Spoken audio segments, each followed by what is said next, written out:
Hey guys, welcome back. It's your girl Juice with Cupcake. So today we're actually going to talk about takeoff.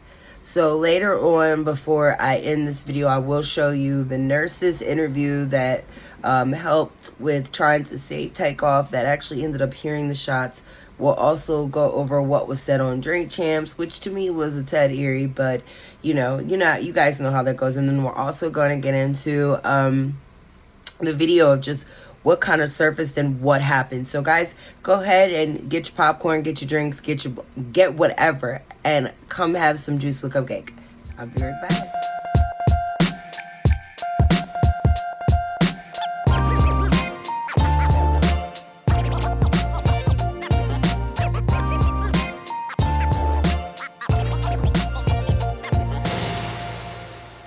So as we go ahead and go on with the situation, what I was able to find out was that takeoff was actually hit just accidentally.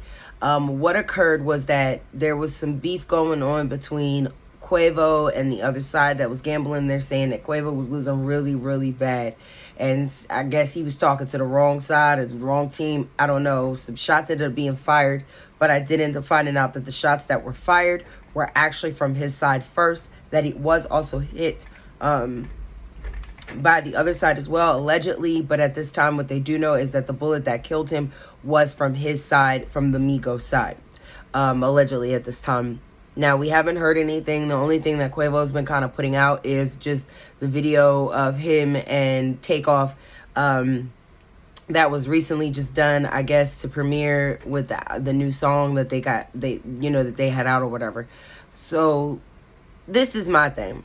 This is my take on the whole situation. Like, they said that the party was over, that they had to kind of be pushed out. So basically, everybody was just kind of hanging around in this private bowling alley. And basically, the party had been over for a while. So why everybody was standing around still playing dice, I have no clue or no idea. But that's what I was able to find out. Now, where I was able to get some of this information from was off of, just different news websites, but I was able to find some information off of Chronicle Speaks. She had a lot more info when it came to the altercation and apparently what happened between. So shout out to Chronicle Speaks. You guys can definitely check her out. She had the more detailed story as far as what happened between the other side and, I take it, Quavo. They said that basically Takeoff went to get up to see what was going on, and that's when he was allegedly hit. So I'm very saddened by this because it's reckless, it's stupid, it's something really dumb, and he lost his life for no reason. He had a lot more life to live, just came out with a new album, and here we go. You understand? Over something so dumb to me. And to just kind of see, like, you know what I'm saying? It to me is just it angers me because it's a really a waste and a loss of life for no reason when it all could have just been avoided. You know what I'm saying? Everybody's got to stop getting that liquid courage in them, stop getting high-headed over stuff. It's just money. You know what I'm saying? Money ain't worth people being here and the loved ones that you have. And now he's not here. You understand what I'm saying? So I don't know, guys, but go ahead and check out the nurse's clip, and then I'll be right back with try and help.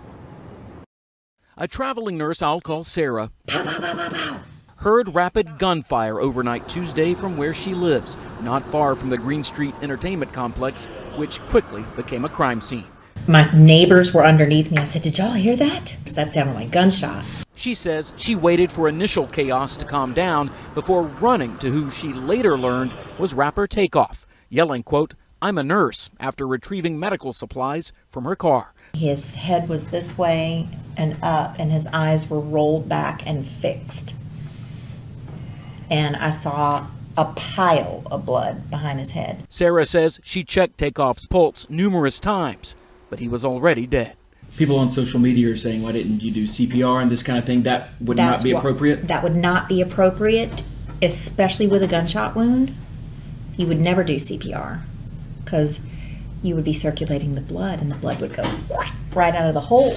Takeoff was around the same age as one of Sarah's children, and she feels for the family and also hopes someone who knows who shot him comes forward. As for telling her story, she says she wanted to send a message. So as you guys saw there, she was giving, like, basically saying, like, what happened, what she heard. and then like what she tried to do, but as she got there, she could tell he was already gone. So I mean, this is really sad. I'm also going to show you guys the video that shows like just kind of some of the altercation that I was able to get some of off of TMZ. A lot of people have had a lot of different webs, The Guardian, The Post, like everybody's just had different things. So it's definitely a whole lot of information out there, and I just don't want to crowd you guys with too much information. So I try to stick to what is accurate, what I do know. So far, what I do know is that the funeral is to be held tomorrow at the State Farm Arena in Atlanta. I'm not sure of the time. That is something that you guys can look up online to find out, but from my understanding, that has already been sold out. So guys, I mean, I'm very sad, and it really came at a bad time.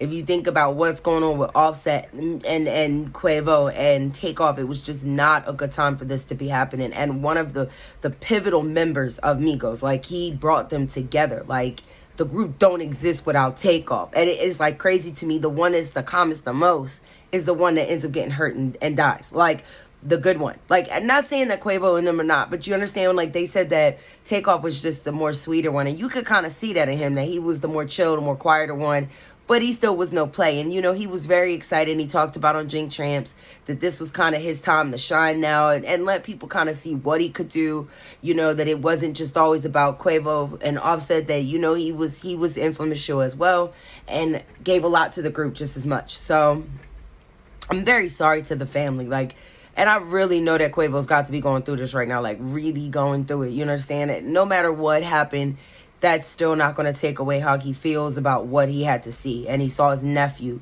Do you understand what I'm saying? How helpless he must have felt in that moment. Like, that's a helpless feeling. Guys, I'll be right back. I'll go ahead and show you some of the clip that I was able to find off of TMZ. That TMZ was able to get some of the altercation. And then I'll show you guys just some photos that I was able to catch. And then, you know, we'll be right back with the rest of my commentary. Hello? He's calling the ambulance. Calling the ambulance. What she need to do? Hello? Hello? He's calling the ambulance.